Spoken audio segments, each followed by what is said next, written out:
Hi guys, I'm back. Today I'm going to read Deuteronomy 3 to 7, Proverbs 15, and Psalm 48. Let's get started. Next we turned and went up along the road toward Bashan. Og marched out with his whole army. They fought against us at Edrei. Og was the king of Bashan. The Lord said to me, "Do not be afraid of Og. I have handed him over to you. I have also handed over his whole army and his land. Do to him what you did to Sihon." Sihon was the Amorite king who ruled in Heshbon. So the Lord our God also handed Og, the king of Bashan, and his whole army over to us. We struck them down. We didn't leave any of them alive. At that time we took all his cities. There were 60 of them. We took the whole area of Argob. That was Og's kingdom in Bashan. All those cities had high walls around them. The city gates were made secure with heavy metal bars. And there were also large numbers of villages that didn't have walls. We completely destroyed them. We did to them just as we had done to Sihon, the king of Heshbon. We destroyed all their cities. We destroyed the men, women, and children. But we kept for ourselves the livestock and everything else we took from their cities.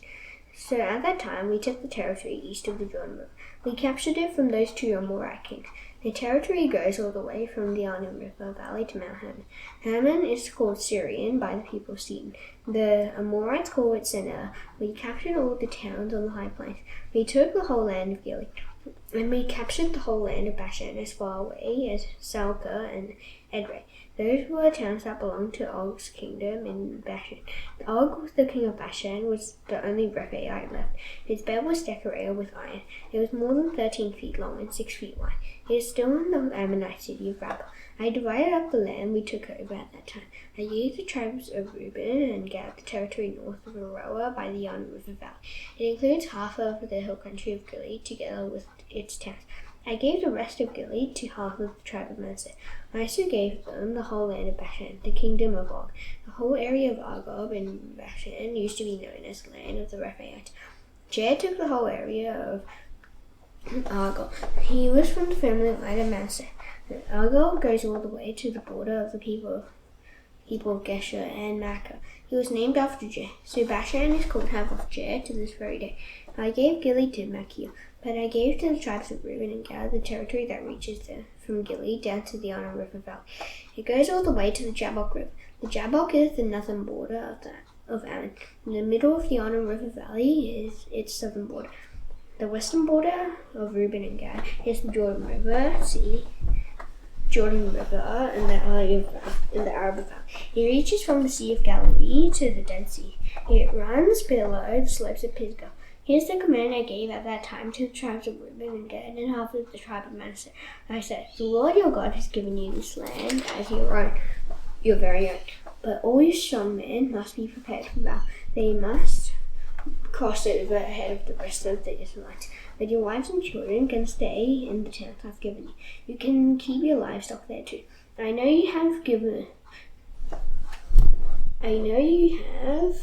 a lot of livestock. The Lord has given you peace and rest. Then let your families and livestock stay in those towns until the Lord gives peace and rest to the other tribes. And let your families stay until the other tribes have taken over the land the Lord your God has given you. That land is across the Jordan River. After that, each of you may go back to the land I've given you as your very own." At that time, I gave Joshua a command. I said, "Your own eyes have seen everything the Lord has done to Sihon and Og. He'll do the same thing to all the kingdoms in the land where you are going. Don't be afraid of them. The Lord your God himself will fight for you." At that time, I made my appeal to the Lord. I said, "Lord and King, you have begun to show me how great you are. You have shown me how strong your hand is. You do great works and mighty acts. There isn't any God in heaven or on earth who can do what you do. Let me go across the Jordan River. Let me see the good land beyond. I want to see that fine hill country on the back." But the Lord was angry with me because of what you did. He wouldn't listen to me. "That is enough," the Lord said. "Do not speak to me any more about this matter. Go up to the high slopes of Pisgah. Look west and north and south and east. Look at the land with your own eyes. But you are not going to go across this Jordan River. So appoint Joshua as the new leader. Help him to be brave. Give him hope and strength. He will take these people across the Jordan. You will see the land, and he will lead them into it to take us their way." So we stayed in the valley near Beth Peor. "Now, Israel, listen to the rules and laws I'm going to teach you. Obey them and you will live. You will go in and take over the land. The Lord was the God of your people long ago. He is giving you this land. the land. Don't add to what I'm commanding you. Don't subtract from it either. Instead, obey the commands of the Lord your God that I'm giving you. Your own eyes saw what the Lord your God did at Baal-peor. He destroyed every one of your people who worshipped the Baal that was worshipped at Peor. But all of you who remain true to the Lord your God are still alive today. I have taught you rules and laws, just as the Lord my God commanded me. Obey them in the land you are entering to take them as your very own. Be careful to keep them. That will show the nations how wise and understanding you are. They will hear about all these rules. They will say, well, that great nation certainly has wise and understanding people. The Lord our God is near us every time we pray to him. What other nation is great enough to have its gods that close to you? I'm giving you the laws of the Lord today. What other nation is great enough to have rules and laws as fair as these? Don't be careless. Instead, be very careful. Don't forget the things your eyes have seen. As long as you live, don't let them slip from your mind. Teach them to your children and their children after them. Remember the day you stood at Mount Horeb. The Lord your God was there. He said to me, bring the people to me to hear my word. I want them to learn to have respect for me as long as they live in the land. I want them to teach my words to their children. You came near and stood at the foot of the mountain. It blazed with fire that reached as high as the very heavens. There were black clouds and deep darkness. Then the Lord spoke to you out of the fire. You heard the sound of his words, but you didn't see any shape or form. You only heard a voice. He announced his covenant to you. That covenant is the Ten Commandments. And he commanded you to obey them. Then he wrote them down on 2 stone tablets. At that time, the Lord directed me to teach you his rules and laws. You must obey them in the land you are crossing the Jordan River to take as your own. The Lord spoke to you at Mount Horeb out of the fire, but you didn't see any shape or form that day. So be very careful. Make sure that you don't commit any horrible sin. Don't make for yourselves a statue of a god. Don't make a god that looks like a man or woman or anything else. Don't make one that looks like any animal on earth or any bird that flies in the sky. Don't make a statue that looks like any creature that moves in the water. When you look up at the heavens, you will see the sun and moon. Don't let anyone tempt you to bow down to the sun, moon, or stars. Don't worship things the Lord your God has provided for all the nations on earth. Egypt was like a furnace that melts iron down and makes it pure. But the Lord took you and brought you out of Egypt. He wanted you to be his very own people. And that's exactly what you are. The Lord was angry with me because of what you did. He promised that he would never let me go across the Jordan River. He promised that I would never enter the land. This land the Lord your God is giving you as your own. I will die here in this land. I won't go across the Jordan, but you are about to cross over it. You will take that good land as your own. Be careful. Don't forget the covenant the Lord your God made with you. Don't make for yourselves a statue of any god at all. He has told you not to, so don't do it. The Lord your God is like a fire that burns everything up. He wants you to worship only him. So don't make a statue of God. Don't commit that horrible sin. Don't do it even after you have had children and grandchildren. Don't do it even after you have lived in the land a long time. If you do, that will be an evil thing in the sight of the Lord your God. You will make him angry. Today I'm calling out to the heavens and the earth to be witnesses against you. Suppose you do these things, then you will quickly die in the land you are going across the Jordan River to take over. You won't live there very long. You will suddenly be destroyed. The Lord will drive you out of your land. He will scatter you among the nations. Only a few of you will remain alive there. There you will worship gods that men have made out of wood and stone. Those gods can't see, hear, eat, or smell. So perhaps while you are there, you will seek the Lord your God. You will find him if you seek him with all your heart and with all your soul. All the things I've told you about might happen to you, and you will be in trouble. But later you will return to the Lord your God. You will obey him. The Lord your God is tender and loving. He won't leave you or destroy you. He won't forget the covenant he made with your people of long ago. He gave his word when he made it. Now ask about the days of longer. Find out what happened long before your time. Ask about what has happened since the time God created human beings on the earth. Ask from one end of the earth to one end of the world to the other.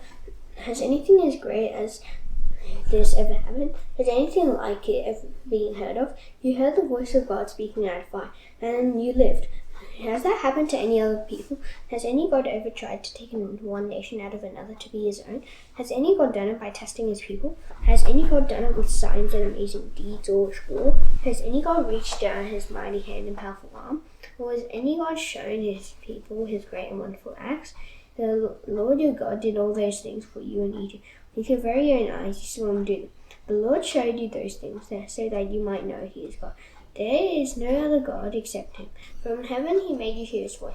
He wanted to teach you. On earth he showed you his great fire. You heard his words coming out of the fire. He loved your people longer. He chose their children after them. So he brought you out of Egypt. He used great strength to do it. He drove out nations to make room for you. They were greater and stronger than you are. He will bring you into their land. He wants to give it to you as your very own. The whole land is as good as yours right now. The Lord is God in heaven above and on the earth below. So today you must agree with that and take it to heart. There is no other God. I'm giving you his rules and commands today. Obey them. Then things will go well with you and your children after you. You will live a long time in the land. The Lord your God has given you the land for all time to come. Then Moses set apart 3 cities east of the Jordan River. Suppose someone killed a person they didn't hate and without meaning to do it. That person could run to one of those cities and stay alive. Here are the names of the cities. Bezer was for the people of Reuben. It was in the high plains in the desert. Ramoth was for the people of Gad. It was in Gil. Golan was for the people of Manasseh. It was in Bashan. And here's the law Moses gave the Israelites. Here are its terms, rules, and laws. Moses gave them to the people when they came out of Egypt. They were now east of the Jordan River in the valley near Beth Peor. They were in the land of Sihon, the king of the Amorites. He ruled in Heshbon. But Moses and the Israelites won the battle over him after we came out of Egypt. They captured his land and made it their own. They also took the land of Og, the king of Bashan. Sihon and Og were the 2 Amorite kings east of the Jordan River. Their land reached from Aroer on the rim of the Arnon River Valley to Mount Hermon. It included the whole Arabah Valley east of the Jordan. It included land all the way to the Dead Sea below the slopes of Pisgah. Moses sent for all the Israelites. Here's what he said to them. Israel, listen to me. Here are the rules and laws I'm announcing to you today. Learn them well. Be sure to obey them. The Lord our God made a covenant with us at Mount Horeb. He didn't make it only with our people of longer. He also made it with us. In fact, he made it with all of us who are alive here today. The Lord spoke to you face to face. His voice came out of the fire on the mountain.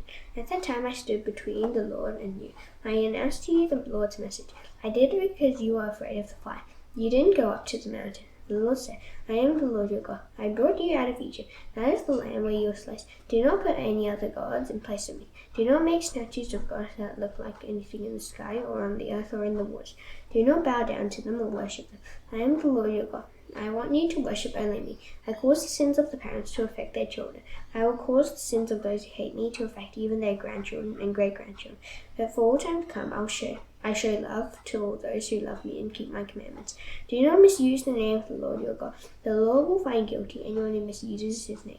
Keep the Sabbath day holy. Do this just as the Lord your God has commanded you. Do all your work in 6 days. But the 7th day is the Sabbath to honor the Lord your God. Do not do any work on that day. The same command applies to your sons and daughters, your male and female servants, your oxen, your donkeys, and your other animals. It also applies to any outsiders who live in your towns. I want your male and female servants to rest, just as you do. Remember that you were slaves in Egypt. The Lord your God reached out his mighty hand and powerful arm and brought you out of there. So the Lord your God has commanded you to keep the Sabbath day holy. Honor your father and mother, just as the Lord your God has commanded you. Then you will live a long time in the land he has given you, and things will go well with you there. Do not murder. Do not commit adultery. Do not steal. Do not be a false witness against your neighbor. Do not want to have your neighbor's wife. Do not desire anything your neighbor owns. Do not desire to have your neighbor's house or land, male or female servant, ox or donkey. These are the commandments the Lord announced in a loud voice to your whole community. He gave them to you there on the mountain. He spoke out of the fire, cloud, and deep darkness. He didn't add anything else. Then he wrote the commandments on 2 stone tablets, and he gave them to me. The mountain was blazing with fire. You heard the voice coming out of the darkness. So your elders and all the leaders of your tribes came to me. You said, The Lord our God has shown us his glory and majesty. We have heard his voice coming out of the fire. Today we have seen that a person can still stay alive even if God speaks with him. Well, why should we die? This great fire will burn us up. We will die if we hear the voice of the Lord our God again. We have heard the voice of the living God. We have heard him speaking out of the fire. Has any other human being ever heard him speak like that and stayed alive? Go near and listen to everything the Lord our God says. Then tell us what he tells. We will listen and obey. The Lord heard you when you spoke to me. He said to me, I have heard what these people said to you. Everything they said was good, but I wish they would always have respect for me in their hearts. I wish they would always obey all my commands. Then things would go well with them and their children forever. Go and tell them to return to their tent, but you stay here with me. Then I will give you all my commands, rules, and laws. You must teach the people to obey them in the land I am giving them as their very own. So be careful to do what the Lord your God has commanded you. Don't turn away from his commands to the right or the left. Live exactly as the Lord your God has commanded you to live. Then you will enjoy life in the land you will soon own. Things will go well with you there. You will live there for a long time. The Lord your God has directed me to teach you his commands, rules, and laws. Obey them in the land you will take over when you go across the Jordan River. Then you, your children, and their children after them will honor the Lord your God as long as you live. Obey all his rules and commands I'm giving you. If you do, you will enjoy long life. Israel, listen to me. Make sure you obey me. Then things will go well with you. The number of your people will increase greatly in the land. There is plenty of milk and honey. That's what the Lord, the God of your parents, promised you. Israel, listen to me. The Lord is our God. The Lord is the one and only God. Love the Lord your God with all your heart and with all your soul. Love him with all your strength. The commandments I give you today must be in your heart. Make sure your children learn them. Talk about them when you are at home. Talk about them when you are walking along the road. Speak about them when you go to bed. And speak about them when you get up. Write them down and tie them on your hands as a reminder. Also tie them on your foreheads. Write them on the doorframes of your houses. Also write them on your gates. The Lord your God will bring you into the land of Canaan. He gave his word. He promised he would give the land to your fathers, to Abraham, Isaac, and Jacob. The land has large, wealthy cities you didn't build. It has houses filled with all kinds of good things you didn't provide. The land has wells you didn't dig, and it has vineyards and groves of olive trees you didn't plant. You will have plenty to eat, but be careful that you don't forget the Lord. Remember that he brought you out of Egypt. That's the land where you were slaves. Worship the Lord your God. He is the only one you should serve. When you make promises, do so in his name. Don't serve the gods of the nations around you. The Lord your God is among you. He wants you to worship only him. If you worship other gods, God will be very angry with you, and he will destroy you from the face of the land. Don't test the Lord your God as you did at Massah. Be sure to obey the Lord's commands. Obey the terms and rules he has given you. Do what is right and good in the Lord's eyes. Then things will go well with you. You will go in and take over the land. Yes, the good land the Lord promised to your people of long ago. You will drive out all your enemies to make room for you. That's what the Lord said would happen. Later on, your child might ask you, what is the meaning of the terms, rules, and laws the Lord our God has commanded you to obey? If they do ask you, tell them, we were Pharaoh's slaves in Egypt, but the Lord used his mighty hand to bring us out of Egypt. With our own eyes we saw the Lord send amazing signs. They were great and terrible. He sent them on Egypt and Pharaoh and everyone in his house. As the Lord brought us out of Egypt, he planned to bring us into the land of Canaan and give it to us. This is the land he promised to our people long ago. The Lord our God commanded us to obey all his rules. He commanded us to honor him. If we do, we will always succeed and be kept alive. That's what is happening today. We must make sure we obey the whole law and the sight of the Lord our God. That's what he has commanded us to do. If we obey his law, we will be doing what he requires of us. The Lord your God will bring you into the land. You are going to enter it and take it as your own. He will drive out many nations to make room for you. He will drive out the Hittites, Girgashites, Amorites, Canaanites, Perizzites, Hivites, and Jebusites. Those 7 nations are larger and stronger than you are. The Lord your God will hand them over to you. You must win the battle over them. You must completely destroy them. Don't make a peace treaty with them. Don't show them any mercy. Don't marry any of their people. Don't give your daughters to their sons, and don't take their daughters for your sons. If you do, those people will turn your children away from serving the Lord. Then your children will serve other gods. The Lord will be very angry with you. He will completely destroy you. So here's what you must do to those people. Break down their altars, smash their sacred stone, cut down the poles they use to worship their female god named Ashur, burn the statues of their gods in the fire. You are a holy nation. The Lord your God has set you apart for himself. He has chosen you to be his special treasure. He chose you out of all the nations on the face of the earth to be his people. The Lord chose you because he loved you very much. He didn't choose you because you had more people than other nations. In fact, you had the smallest number of all. The Lord chose you because he loved you. He wanted to keep the promise he had made to your people of long ago. And that's why he used his mighty hand to bring you out of Egypt. He brought you back from the land where you were slaves. He set you free from the power of Pharaoh, the king of Egypt. So I want you to realize that the Lord your God is God. He is the faithful God. He keeps his covenant for all time to come. He keeps it with those who love him and obey his commandments. He shows them his love, but he will pay back those who hate him. He will destroy him. No, He'll quickly pay back those who hate him. So be careful to obey the commands, rules, and laws I'm giving you today. Pay attention to the laws of the Lord your God. Be careful to obey them. Then he'll keep his covenant of love with you. That's what he promised to your people of long ago. The Lord will love you and bless you. He'll cause there to be many of you. He'll give you many children. He'll bless the crops of your land. He'll give you plenty of grain, olive oil, and fresh wine. He'll bless your herds with many calves. He'll give your flocks many lambs. He'll do all these things for you in the land of Canaan. It's the land he promised your people long ago that he would give you. He will bless you more than any other nation. All your men and women will have children. All your livestock will have little ones. The Lord will keep you from getting sick. He won't send on you any of the horrible sicknesses you saw around you in Egypt, but you'll send them on everyone who hates you. You must destroy all the nations the Lord your God hands over to you. But the Lord your God, don't feel sorry for them. Don't serve their gods. If you do, they will be a trap for you. You might say to yourselves, these nations are stronger than we are. How can we drive them out? But don't be afraid of them. Be sure to remember what the Lord your God did to Pharaoh and all the Egyptians. With your own eyes you saw what the Lord did to them. You saw these signs and amazing things he did. He reached out his mighty hand and powerful arm. The Lord your God used all those things to bring you out. You are now afraid of the nations that are in the land the Lord promised you. But the Lord your God will do to them the same things he did to Egypt. The Lord your God will send hornets among those nations. Some of the people left alive will hide from you, but even they will die. So don't be terrified by them. The Lord your God is with you. He is a great and wonderful God. The Lord your God will drive out those nations to make room for you, but he will do it little by little. You won't be allowed to get rid of them all at once. If you did, wild animals would multiply all around. But the Lord your God will hand those nations over to you. He'll throw them into a panic until they are destroyed. He'll hand their kings over to you. He will wipe out their names from the earth. No one will be able to stand up against you. He will destroy them. Burn the statues of their gods in the fire. Don't wish for the silver and gold on those statues. Don't take it for yourselves. If you do, it will be a trap for you. The Lord your God hates it. Don't bring anything he hates into your house. If you do, you will be completely destroyed along with it. So hate it with all your heart.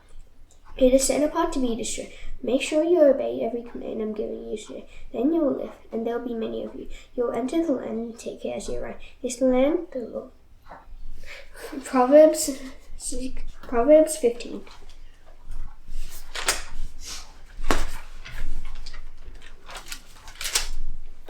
A gentle answer turns anger away, but mean words stir up anger. The tongues of wise people use knowledge well, but the mouths of foolish people pour out false words. The eyes of the Lord are everywhere. They watch those who are evil and those who are good. A tongue that calms is like a tree of life, but a tongue that tells lies produces a broken spirit. It is better a foolish person turns their back on their parents' correction, but anyone who accepts correction shows understanding.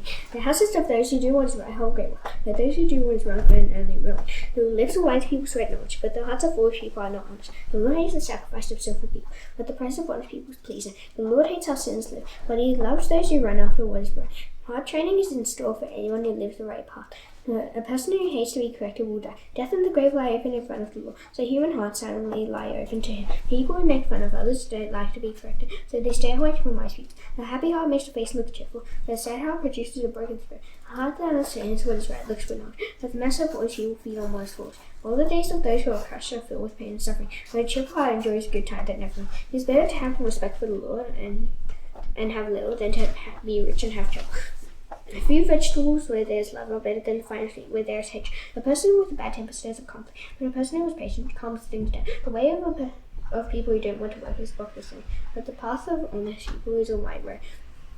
A wise son makes his father glad, but a foolish son hates his mother. The person who has no sense enjoys doing foolish things, but a person who has understanding walks straight ahead. Plans fail without good advice, but they succeed when there are many advices. Doing is found in giving the right answer. How good is a word spoken at the right time. The path of life leads up for those who are wise. He keeps them from going down to the place of the dead. The Lord tears down the proud person's house, but he keeps the widow's property safe. The Lord hates the thoughts of sinful people, but he considers but he considers kind words to be pure. Those who always want more bring ruin to their households, but a person who refuses to be paid to lie will live. The hearts of those who do right think about how they will answer, but the mouths of those who do wrong pour out evil. The Lord is far away from those who do, but he hears the praise of those who do. The cheerful look of a messenger brings joy to your heart, and good news gives health to your body. Whoever listens to a warning that gives life will be at home among those who are wise. Those who turn away from correction hate themselves. So anyone who accepts correction gains understanding. Wisdom teaches you to have respect for the law, so don't be proud if you want to be honored. Psalm 48. The Lord is great. He is really worthy of praise. Praise him in the city of our God, his holy man. Mount Zion is high and beautiful. He brings joy to everyone else on earth. Mount Zion is like the highest parts on Mount